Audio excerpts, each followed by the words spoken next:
Olá, pessoal! Recentemente eu fiz a leitura na íntegra do conto A Queda da Casa de Usher, do Edgar Allan Poe, e hoje eu venho com a análise dele. Vou falar um pouquinho mais sobre os aspectos teóricos desse conto, porque ele foi muito importante, ele ainda é muito importante para a literatura moderna, para o conjunto da obra do Edgar Allan Poe, principalmente porque dialoga com os pressupostos teóricos que o autor propõe lá naquele texto Filosofia da Composição. É um texto também importante, é um conto importante também para a ressignificação do terror, da literatura de terror na modernidade. E além disso, esse conto serviu de inspiração para o Julio Cortázar escrever o seu conto Casa Tomada, que também já analisei aqui no canal. O Edgar Allan Poe já tá batendo recorde no canal, de tantas aparições que ele tem aqui. Talvez é o autor que mais apareça no canal. Por isso hoje eu não vou me delongar em biografias, em falar um pouco da vida dele. Eu já vou direto ao conto, que foi publicado no ano de 1839. E, de uma maneira geral,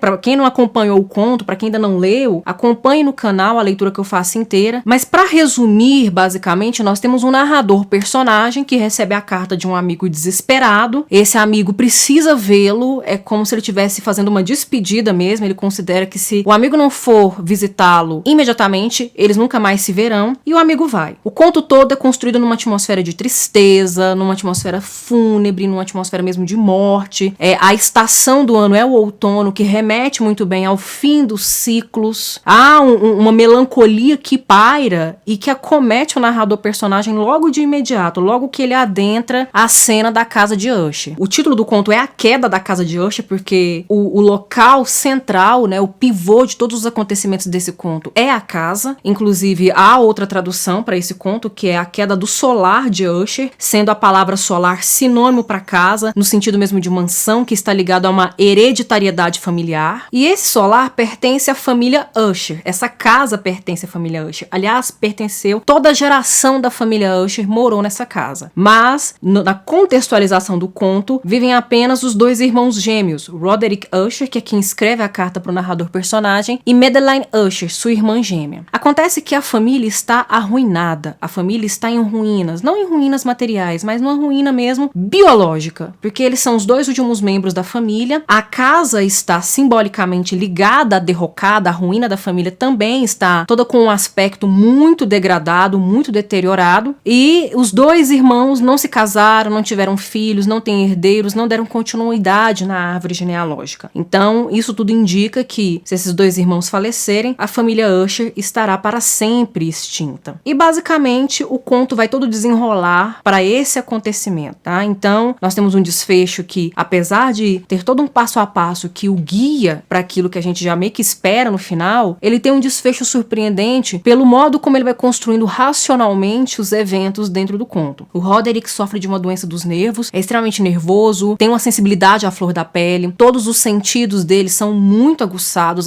para além do normal, principalmente a audição, o paladar é muito aguçado, o olfato é muito aguçado, ele tem dificuldade com luzes muito fortes porque incomoda os olhos, mas a audição é o grande pânico dele, porque ele escuta ruídos que não seriam audíveis para um ouvido humano normal. Por outro lado, a sua irmã gêmea, Madeleine, também padece de uma doença, foi uma doença que fascinou muito nos enredos do Edgar Allan Poe, fascinou muito o escritor, aparece com certa frequência em alguns enredos dele. Aliás, ele era muito fascinado pelo tema da tapocrifação, que é o enterramento vivo, é o sepultamento de pessoas vivas, e todo esse mal-estar de se sentir sufocado. Os limites entre vida e morte também fascinaram muito Edgar Allan Poe. E a Madeleine sofre de catalepsia, que é uma doença que coloca a pessoa num estado semelhante ao da morte. Então é muito fácil confundir uma pessoa cataléptica com morta e enterrá-la viva e dias depois ela despertar sepultada debaixo da terra. Outra coisa que é importante dentro dessa narrativa é essa relação que se estabelece entre os dois irmãos. De certo modo, eles são complementares, eles são um duplo, uma espécie de duplo. Um reflete o outro, um se reflete no outro.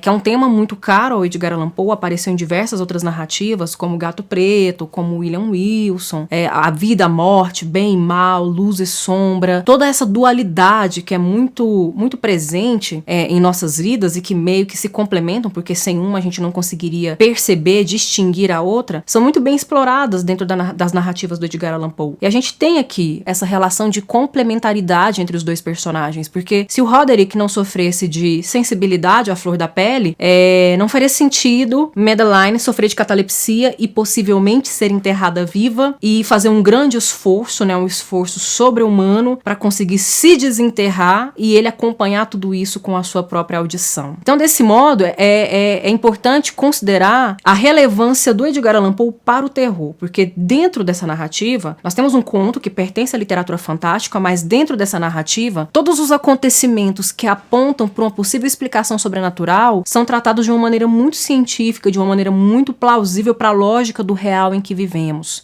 Nesse sentido, o Poe revolucionou o terror, porque ele modernizou os medos. Ele transfere o horror dos ambientes externos, do exterior, para o interior das próprias personagens, para dentro do próprio indivíduo, do próprio sujeito, que por mais que tente fugir do seu próprio medo, ele não consegue obter sucesso, ele não é bem sucedido nessa empreitada. E como vocês já sabem, até pelas análises dos outros contos que já apareceram aqui no canal, a morte, o enterramento prematuro, o medo, o horror, são temas recorrentes na obra do Poe. E ele deixa isso muito bem evidente, até pelo campo semântico que ele explora dentro das suas narrativas. Por isso eu vou ler o início, apenas o iniciozinho, mas o vídeo completo, a leitura do conto completa está no canal para vocês acompanharem depois, eu vou deixar o link aqui. Eu vou ler o início apenas para mostrar, para marcar as palavras que vão sugerir, que vão apontar para esse desfecho, para essa construção atmosférica tão perturbadora e densa dos contos do Poe. Ao longo de um letárgico, sombrio e silencioso dia de outono, quando as nuvens paravam baixas e opressoras no céu, percorri sozinho a cavalo uma área particularmente desolada da região e, por fim, envolta nas sombras crepusculares que se avizinhavam, avistei ao longe a melancólica casa de Usher. Então, já no início do conto, você já é introduzido numa atmosfera de melancolia, de queda, de derrocada. E é interessante porque o título do conto já nos dá um spoiler. A gente já sabe o que vai acontecer no final, mas a gente continua avançando para ver como a construção dessa teia narrativa produz esse efeito de melancolia,